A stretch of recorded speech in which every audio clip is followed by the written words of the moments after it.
The first Moana movie that Disney released was Unforgettable, and the sequel promises to expand the Polynesian princess's universe, adding new threats for Moana to defeat. But did you know that fans have already come up with several theories about the first film that could definitely come true in Moana 2? During her journey in the first movie, Moana got herself into a lot of tricky situations and always managed to come out on top. She has shown several times that she has the strength and resilience well above the normal, practically superhuman. One example of this is when she had an accident at sea and her boat hit her head, yet she came out of it without any serious injuries. An even more impressive feat happened when she fell from a great height into the realm of monsters and survived, even though Maui himself thought she had kicked the bucket after that. Because of this, theories began to arise that Moana might actually be a supernatural being, a demigoddess. Now that you've heard this, you might be thinking, wait, how could she be a demigoddess when both her parents are mortal? There are various answers to this, since Maui himself was once mortal before becoming a demigod.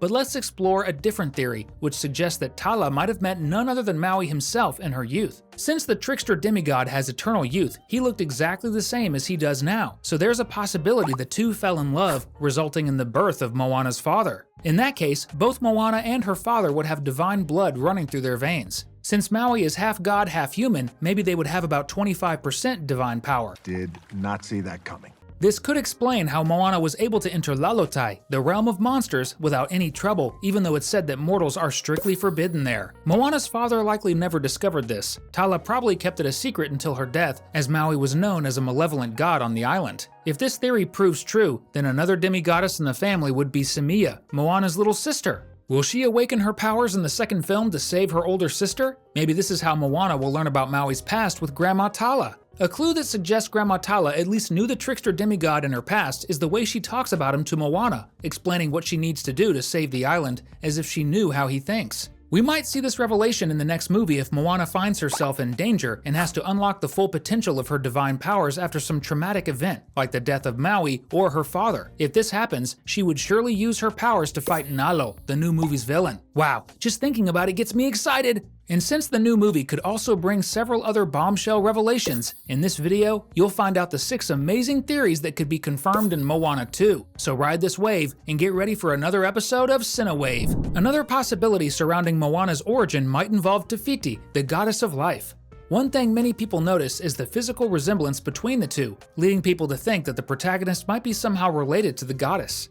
Moana would still be a demigoddess, but instead of being Maui's granddaughter, she could be a descendant of Te Fiti herself. This descent could originate from Grandmatala, who might be part of Te Fiti's lineage, which would explain why Moana's grandmother could connect with her in spirit form as if she had simply transcended to a divine stage. Thus, it's possible that Tala's soul will return in Moana 2 to tell her granddaughters the truth, as maybe only the power of Te Fiti can defeat Nalo. If this theory is confirmed, only Moana, her little sister, and her father will be able to destroy the villain. And I wouldn't be surprised if it's Simia who does it. This connection between Moana and Te Fiti might not be a literal familial bond though. It could be something like reincarnation. Of course, we know that Te Fiti was still alive when Moana was born and had only become a monster because she lost her heart. But what if her soul had been split into two? Her other half could be Moana, which would explain why the ocean chose her. It's like she's the only one who could help Te Fiti, being the only one who truly understood that the goddess had turned into a monster because she is the other half of Te Fiti. Perhaps Moana's connection to the sea is actually a manifestation of her untapped divine powers. The ocean always seems to want to help her achieve her goals, but this could be Moana unconsciously using her ability to control water.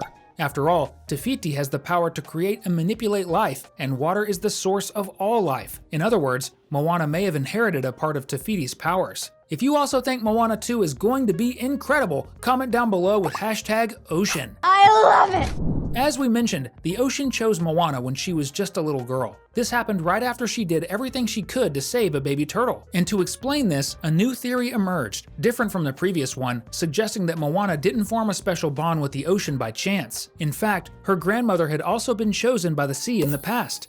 This isn't so hard to believe, right? After all, Grandmatala seems to know more than anyone else about the legends surrounding the ocean and the heart of Te Fiti, so it's very possible she was chosen by the ocean during her youth to return the heart of Te Fiti, but failed in her mission. Another clue is that Tala has a necklace where the heart of Te Fiti fits perfectly, almost as if it was made specifically to hold it. And she had this necklace even before Moana received the heart of Te Fiti from the ocean. That can't just be a coincidence.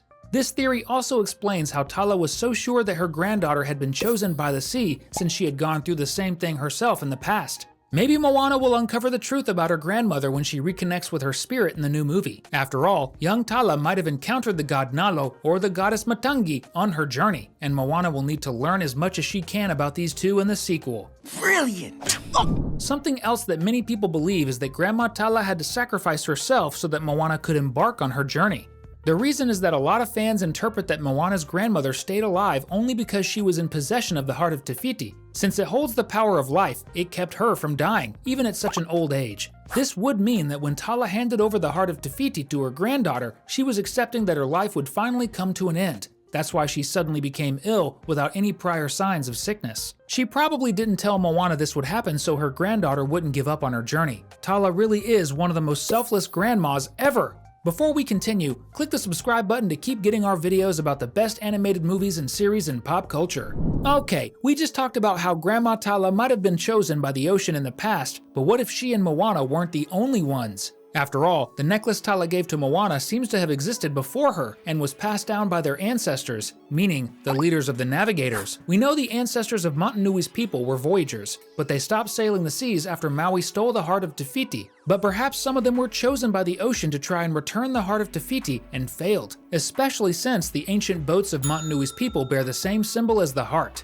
In this case, the connection to the ocean would have passed down from generation to generation until it reached Moana, like some kind of hereditary power. Not all of Moana's ancestors might have unlocked this connection, but surely some must have been chosen by the ocean and embarked on a failed journey to find Maui and return the heart of Te Fiti. Although Moana's father, Chief Tui, seemed not to believe in the legends about Te Fiti before Moana proved him wrong at the end of the first movie, it's possible he was also chosen by the ocean when he was younger. After all, he wanted to explore the seas in the past, but gave up after the death of his friend. Chief Tui probably lost his connection to the ocean after that traumatic event, which caused him to despise it. One clue pointing to this is that Chief Tui is also seen wearing the necklace in the flashback showing the day this trauma occurred. And if this theory is true, it's very possible the heart of Te Fiti was inside the necklace and got lost at sea that day, only for the ocean to give it to Moana years later. As we see in the trailer for Moana 2, Moana's ancestors also encountered Nalo, the god of storms. It's possible this villain was another obstacle for them in their quest to return the heart of Te Fiti, explaining why they failed. No! It can't be! There's another theory that explains how Moana survived so many things that no other human could have endured. The answer is simple: she didn't survive. Yep, but hang on, it'll make sense. Remember when Moana got into that accident at sea and passed out, only to wake up and find Maui? This theory suggests that she actually died at sea and was just a spirit when she woke up on the island where Maui was. In other words, much of Moana's adventure in the first movie would have taken place in some sort of spiritual realm, where gods and various supernatural beings, like the Kakamora, sea monsters, Maui, and even Te Fiti, live. If that's the case, the ocean itself might have taken Moana's life so she could embark on a spiritual journey. And since she managed to restore Te Fiti, she was rewarded by the goddess with resurrection. In other words, Moana came back to life at the end of the movie without even realizing she had been dead. The same goes for Heihei, who had also died at sea with her and was brought back. If this theory turns out to be true, it will surely be confirmed in the second movie. After all, Moana is going to meet Maui and the Kakamora again, which means she'll have to travel to the astral plane once more, and this time, she'll be taking other human companions with her. Will they all be swallowed by the sea and revived at the end, or will Moana find another way to travel to the spiritual realm? We've left two really cool videos on your screen, so just click on one of them to keep having fun. Thanks, and see you next time.